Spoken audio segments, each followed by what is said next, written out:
آپ سوچئے کہ آپ کو کن الفاظ سے آپ کے جانے کے بعد یاد کیا جائے گا. یہ تو وقتی منتقلیاں ہوتی ہیں، کیونکہ ہر وقت انسان ہر جگہ تو رہ نہیں سکتا. آپ سوچئے آپ کا بچپن کہاں گزرا، اس کے بعد آپ کہاں رہے. اگر آپ کو بھی بیٹھ کے اپنی ساری زندگی کے وہ گزارے، میں نے اپنی زندگی کو 5 سالوں میں بانٹا کہ میرے پہلے 5 سال کہاں تھے، پھر 5 کہاں تھے، پھر 5 کہاں.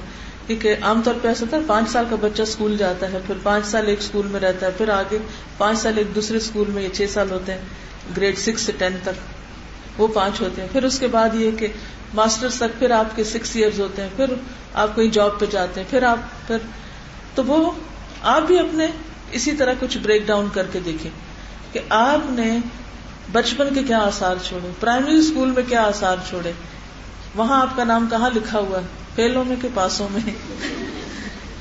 پھر اس کے بعد یہ ہے کہ آپ ہائی اسکول میں کیسے تھے، پھر یونیورسٹی میں کیسے تھے، پھر جاب پہ کیسے تھے، شادی ہوئی تو آپ کیسے تھے، پھر اس کے بعد کہیں کام آپ نے کیا. جہاں جہاں آپ کے جو ہمسائے تھے وہ آپ کو کن الفاظ سے یاد کرتے ہیں. جب آپ ان کو وہاں سے چھوڑ کر نکلے تو انہوں نے شکر کیا یا آپ کی کمی کو محسوس کیا. نیک انسان جب مرتا ہے تو زمین بھی دکھی ہوتی جس پہ وہ رہ کے اللہ کی عبادت کرتا ہے، اور برا انسان جب مرتا ہے تو زمین کیا کہتی، شکر ہے بوجھ اترا مجھ سے، ایک نافرمان انسان. اور قبر والی زمین کا حصہ کیا کہتا ہے، اب تو آ میرے پاس میں تجھے بتاؤں تو کیا کرتا رہا. تو آزاد پھرتا تھا اور بکھرا ہوا تھا، تو پھر وہ اس کو دبوچتی ہے اپنے اندر کہ پسلیاں ادھر سے ادھر نکل جاتی ہیں. اور نیک انسان کو بھی دبوچتی ہے، لیکن اس طرح جیسے حق کرتی ہے ماں اپنے بچے کو. زمین ہماری ماں بھی ہے نا ایک طرح سے.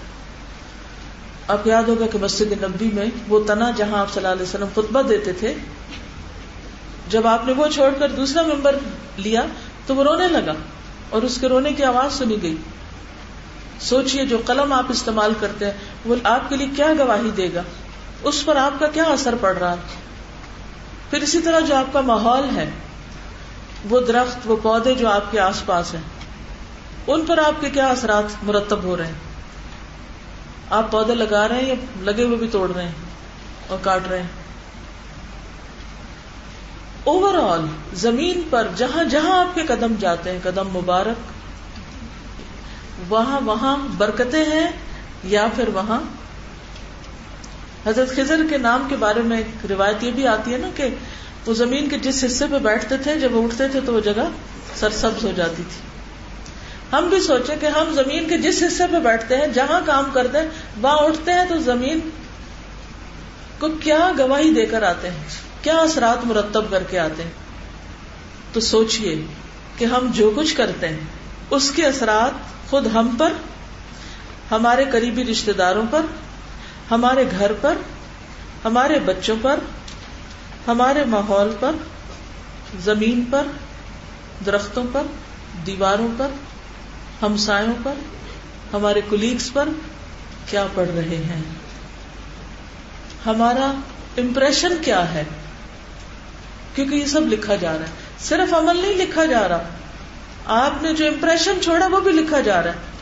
اب ہو سکتا ہے آپ اپنے آپ کو جسٹیفائی کریں، کیونکہ میرے ساتھ ایسا ہوتا تھا اس لیے میں نے یہ کیا، اور چونکہ فلاں لوگ برے ہیں اس لیے وہ مجھے برا کہتے ہیں. لیکن یاد رکھیے کہ ادفع باللتی ہی احسن فاذا الذی بینک وبینہ عداوۃ کأنہ ولی حمیم. یا تو پھر قرآن کی بات درست نہیں یا پھر آپ کا عمل درست نہیں. برائی کو ہمیشہ بھلائی سے دور کریں.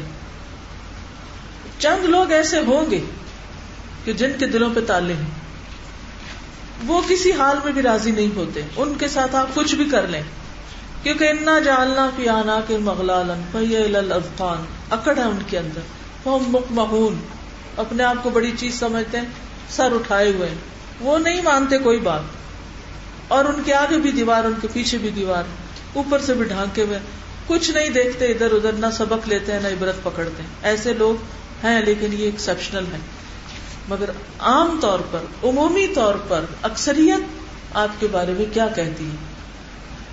اس کا مطلب یہ نہیں کہ ہم اکثریت کو خوش کرنے کے لیے کام شروع کر دیں اور ہم اپنا امپریشن اچھا بنانا شروع کر دیں کہ یہ بھی مجھے اچھی طرح یاد کرے اور یہ بھی. اس مقصد کے لیے نہیں. مقصد اللہ ہی کی رضا ہو. لیکن یہ تو صرف محاسبہ ہے نا اپنا, یہ جائزہ ہے کہ ہو کیا رہا. وہ نا ایک شعر, جہاں بھی گئے داستان چھوڑ آئے. وہ کون سی داستان چھوڑی آپ نے؟ جہاں بھی گئے داستان چھوڑ آئے. یہی ہے آثار جو داستان آپ چھوڑ کے آئے. وہ کیسی داستان, وہ کیا داستان ہے؟ صحابہ کرام کی بھی داستانیں ہیں نا, وہ بھی آثار چھوڑ کے گئے جب ان کو قرآن ملا. سوچئے جب آپ کو قرآن ملا ہے, آپ کون سی داستان لکھ رہے ہیں اپنے عمل سے؟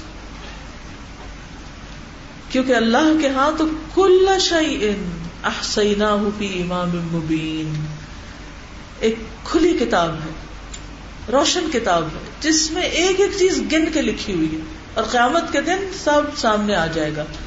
قرآن مجید میں آتا ہے ھذا کتابنا ینطق علیکم بالحق, یہ ہماری کتاب جو حق کے ساتھ تم پر بات کرے گی, تمہارے سامنے حق کھول کے رکھ دے گی. پھر سورۃ الاسراء میں آتا ہے وَكُلَّ إِنسَانٍ أَلْزَمْنَاهُ طَائِرَهُ فِي عُنُقِهِ, ہر انسان کا طائر یعنی نحوست اس کی گردن میں ہے. وَنُخْرِجُ لَهُ يَوْمَ الْقِيَامَةِ كِتَابًا, قیامت کے دن ہم اس کے لیے کتاب نکالیں گے. یہ کون سی کتاب ہے؟ اعمال نامے کی, بک آف ڈیڈز. یلقاہ منشورا, جسے وہ اپنے سامنے کھلا پائے گا, بند نہیں ہوگی, وہ کھلی کتاب, منشورا نشر کی ہوئی. اقرأ کتابک, کہا جائے گا پڑھو اپنی کتاب. کفا بنفسک اليوم علیک حسیبا, کافی ہو تم آج اپنا حساب کرنے کے لیے. اپنا حساب خود کر سکتے, یہ کیلکولیشنز تمہارے سامنے ہیں, سب کچھ گنا ہوا ہے, لکھا ہوا ہے. کیونکہ یہاں پر صرف ریکارڈنگ نہیں ہو رہی بلکہ اس کا تھورو انالیسس بھی ہو رہا ہے. ایک ہوتا ہے نا ڈیٹا انٹری, تو اس میں کیا ہوتا ہے, ہر چیز بس کمپیوٹر میں فیڈ کر دی جاتی, ڈال دی جاتی, پھر اس کے بعد اس کو جب اینالائز کیا جاتا ہے تو ایک ایک چیز کھل کے سامنے آ جاتی. مثلا آپ نے کچھ لکھا ہے تو اس کے بعد آپ گن سکتے ہیں کہ آپ کے کتنے حرف ہیں, کتنے ڈاٹس ہیں, کتنے ورڈز ہیں, کتنی لائنز ہیں, سب کچھ لکھا ہوا, سب کچھ ریکارڈ ہوتا ہے. اب تو دنیا میں ایسی چیزیں موجود ہیں کہ جس میں آخری حد تک انالیسز آپ کے سامنے آ جاتی کسی بھی چیز کا, کہ اس کا سائز کیا ہے, اس کی کوالٹی کیا ہے, وغیرہ وغیرہ.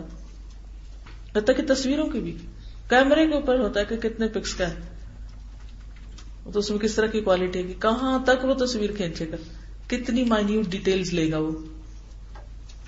تو قیامت کے دن بھی نامہ اعمال روشن ہے, امام مبین ہے, مبین کہتا ہے روشن. اب آپ خود سوچیں کہ اگر جیسے بلب ہوتا ہے یا کوئی لائٹ ہوتی ہے, اس کے اوپر اگر چھوٹا سا ڈاٹ بھی لگ جائے تو سب کلیئر ہو کے نظر آئے, جیسے کمپیوٹر کی اسکرین ہے. یہ کون سی کتاب ہے؟ روشن, یا نہیں؟ اگر اس کی روشنی چلی جائے تو لکھا ہوا نظر آتا ہے, ہوتا تو ہے نا اس میں ہی, اسی میں ہی ہوتا ہے نا. لیکن جب لائٹ گئی, کمپیوٹر شٹ ڈاؤن ہو گیا, اسکرین بلینک ہو گئی, کچھ نظر نہیں آتا. تو یہاں کیا بتایا گیا؟ اس وقت دیکھیے جب قرآن نازل ہوا تھا تو کسی روشن کتاب کا کوئی کانسیپٹ نہیں تھا کہ کتاب بھی چمکے گی. کتاب خود کھول کے بتا دے گی, اس کے پیجز خود کھول کے نکال کے بتا دیں گی. اب یہاں آپ دیکھیں کہ آپ سرچ میں ڈالتے ہیں ایک چیز, کیا ہوتا ہے, سب کچھ آ جاتا ہے. بس آپ کے کمپیوٹر میں جیسے ایپل کے ساتھ ٹائم مشین ہوتی ہے, تو وہ آپ کا پورا ریکارڈ جب جمع کرتی ہے تو وہ صرف یہ نہیں بتاتی کہ آپ کے پاس کیا کیا ہے, آپ نے کیا کیا ڈالا ہوا اپنی مشین میں, وہ یہ بھی بتا دیتی کہ سال کے کس دن, کس منٹ اور کس سیکنڈ پر آپ کی اسکرین پر کیا تھا. پورے منٹ سیکنڈ کے ساتھ پورا ریکارڈ پچھلا لے آتی. تو ہم آزاد تھوڑی ہیں کہ جو جی چاہے کرتے پھریں, یہ لوگوں سے چھپ چھپ کے غلط کام کرتے رہیں. اقرأ کتابک کفی بنفسک اليوم علیک حسیبا, کسی اور کو بلا کر پوچھنے کی ضرورت نہیں, خود ہی اپنا حساب کر سکتے ہو کہ تم کیا ڈیزرو کرتے ہو, کہاں جانے کے لائق ہو. سورۃ الکہف میں آپ نے پڑھا آیت 49 میں, ووضع الکتاب فتری المجرمین مشفقین مما فیہ, کتاب رکھ دی جائے گی اور تم دیکھو گے مجرموں کو کہ ڈر رہے ہوں گے. کس سے ڈریں گے؟ مما فیہ, جو اس کے اندر لکھا ہوا ہے. ویقولون یا ویلتنا ما لهذا الكتاب لا يغادر صغيرة ولا كبيرة الا احصاها، اور وہ کہیں گے کیا اس کتاب کو کیا ہو گیا ہے جس نے نہ کوئی چھوٹی بات چھوڑی ہے نہ کوئی بڑی چھوڑی، مگر اس نے گن گن کے لکھ لیا ہے، احصاها پورا شمار کیا ہے اس کو. تو بات یہ ہے کہ یہ سب کچھ کس لیے لکھا جا رہا ہے؟ تاکہ قیامت کے دن سامنے آ سکے اور سب کے سامنے کھلے گا نامہ اعمال. وَوُضِعَ الْكِتَابُ وَجِيءَ بِالنَّبِيِّينَ وَالشُّهَدَاءِ، کتاب رکھ دی جائے گی، انبیاء اور شہداء آ جائیں گے. اس وقت انسان سٹ پٹائے گا لیکن اس سے کچھ کرنے کے قابل نہ ہوگا. لہذا بے حد ضروری ہے کہ ہم آج سیدھے ہو جائیں اور جو کتاب ہم پڑھ رہے ہیں ہم آج اس کا ریکارڈ درست کر لیں، وہ ساری فائلز ڈیلیٹ کر دیں توبہ کے ساتھ جو ہم اس میں نہیں رکھنا چاہتے، جو نہیں دیکھنا چاہتے، جن کو لے کے سب کا سامنا نہیں کر سکتے، کیونکہ وہاں تو سب کچھ سامنے آ جائے گا، کچھ بھی چھپا نہ رہے گا. لا تخفى منکم خافیہ،